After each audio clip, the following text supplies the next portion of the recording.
다미주신경이론으로 몸과 마음을 다스리는 과학.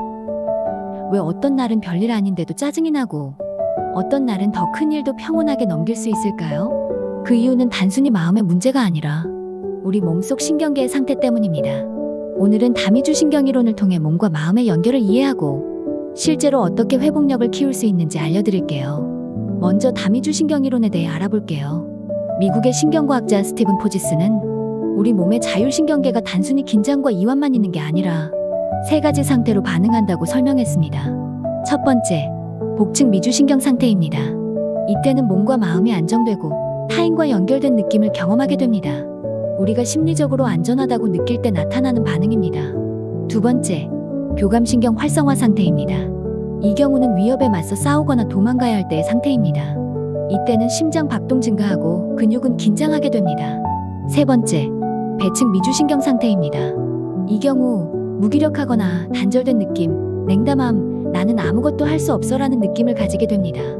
이는 심한 스트레스나 트라우마 상황에서 나타납니다. 이 세 가지 상태는 뇌가 지금 얼마나 안전한가를 스스로 판단한 결과입니다. 즉, 감정은 뇌의 신경 반응이라는 거죠. 그럼 뇌의 신경 반응을 조절하는 훈련을 하면 되겠다는 생각이 들죠? 그러면 몸과 감정은 연결되어 있다는 현장 실험 3가지를 소개할게요. 엄마가 무표정이 되면 아기는 어떻게 반응할까요? 처음에 이 영상을 보시면 좀 충격일 수도 있습니다. 아기와 엄마가 마주보고 잘 놀고 있어요. 아기도 방긋 웃고 손짓도 하고요. 그런데 갑자기 엄마가 아무런 표정도 없이 가만히 있는 거예요. 눈도 마주치지 않고 반응도 안 해요. 그 순간 아기는 점점 당황하더니 금방 울기 시작해요. 손을 휘젓고 몸을 뒤틀고 어떻게든 엄마의 반응을 끌어내려고 하죠. 이 실험은 1975년 미국 하버드 의대의 에드워드 트로닉 교수가 진행한 건데요. 이걸 통해 알 수 있는 건 감정적인 연결이 끊어졌을 때 우리 몸은 바로 스트레스 반응을 보인다는 겁니다.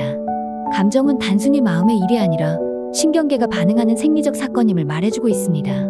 웃을 일이 없는데도 웃는 표정을 지으면 정말 기분이 좋아질까요? 이번엔 독일 심리학자들이 재미있는 실험을 했습니다. 사람들에게 펜을 물게 한 다음에 만화를 보여줬죠. 한 그룹은 펜을 이 사이에 끼워서 마치 웃는 표정을 짓게 만들었고, 다른 그룹은 입술로만 펜을 물게 해서 오히려 웃는 표정을 억제하게 했어요. 만화를 읽은 후 만화가 어땠는지 물어봤다고 합니다. 재미있게 본 쪽은 누구였을까요? 당연히 웃는 표정을 지은 쪽이었어요. 이 실험은 1988년에 프리츠 스트락이라는 연구자가 한 건데요. 결론은 이거예요. 얼굴 근육 하나만 움직여도 감정이 달라질 수 있다. 즉, 신체의 작은 변화가 실제 감정에 영향을 준다는 겁니다. 그리고 또 하나의 실험, 자세만 바꿔도 자신감이 달라질 수 있습니다. 일명 파워포즈 실험인데요. 하버드 대학교의 에이미 커디 교수팀이 한 연구입니다. 사람들에게 딱 2분 동안 당당한 자세를 취하게 했어요. 예를 들면 두 손을 허리에 올리고 어깨를 펴는 자세 있죠? 영화 속 슈퍼히어로 같은 포즈요. 그리고 또 다른 사람들에겐 고개 숙이고 어깨 움츠린 작아진 자세를 취하게 했어요. 2분 후 이들의 호르몬 수치를 비교해봤더니 놀라운 결과가 나왔어요. 당당한 자세를 취한 사람들은 스트레스 호르몬이 줄고 자신감 호르몬이 올라갔어요. 신체를 당당하게 만드는 것만으로도 감정과 뇌의 속 호르몬이 변화한 거죠. 한 줄 요약, 몸과 마음은 따로가 아닙니다. 우리가 어떻게 앉고 어떻게 숨쉬고 어떤 표정을 짓는지에 따라 감정도 달라질 수 있습니다. 그리고 그걸 알고 조절하는 순간 우리는 스스로 회복할 수 있는 힘을 갖게 되는 거예요. 자신의 뇌를 활용할 수 있는 능력을 갖게 되는 것입니다. 지금부터 실생활에서 실천할 수 있는 방법들을 알려드리겠습니다. 뇌에 안전하다는 신호 보내기입니다. 내 몸과 마음을 직접 조절할 수 있는 구체적인 방법 4가지를 알려드릴게요. 첫 번째, 미주신경 활성화 호흡. 방법은 24초 동안 들이마시고 6초 이상 내쉬는 것입니다. 하루 3번, 1분씩만 실천해보세요.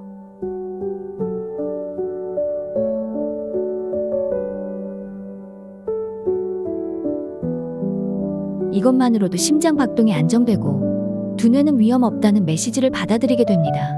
그리하여 마음을 조절할 수 있습니다. 두 번째, 안구 고정과 주변 인식하기. 눈을 움직이는 것만으로도 뇌가 안전하다고 느낀다고요?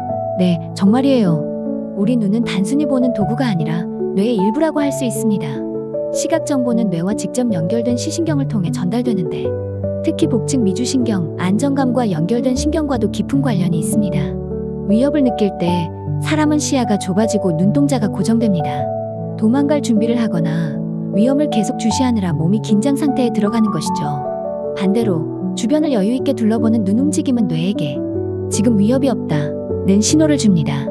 이게 바로 복층 미주신경을 자극하는 행동이에요. 자, 따라해보세요. 편안한 장소에 앉아서 시선을 천천히 좌우로 움직여보세요. 책상, 벽, 창밖 풍경 등 주변 사물을 하나씩 천천히 관찰하는 느낌으로 봅니다.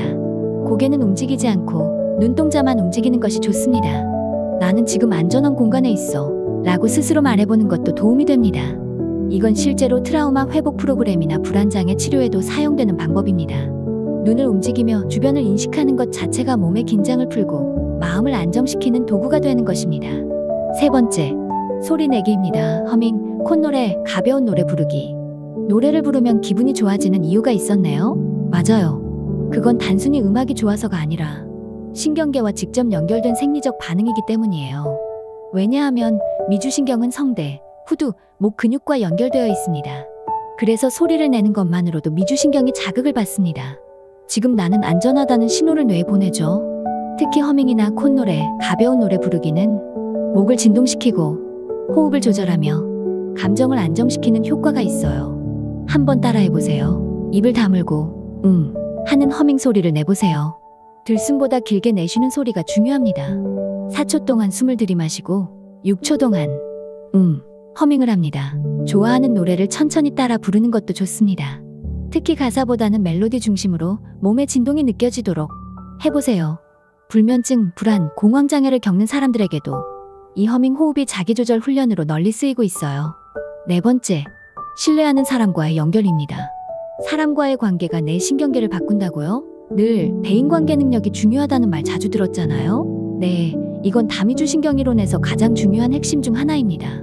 우리의 복층 미주신경은 단순히 몸 안에서만 작동하는 게 아니라 사회적 신호에 아주 민감하게 반응해요. 눈을 맞추고 부드러운 목소리로 이야기하고 표정을 주고받는 경험은 우리 뇌에 지금은 안전하다는 사회적 단서를 줍니다. 이런 연결은 신경계를 진정시키고 몸 전체를 회복 모드로 바꾸게 만들어요.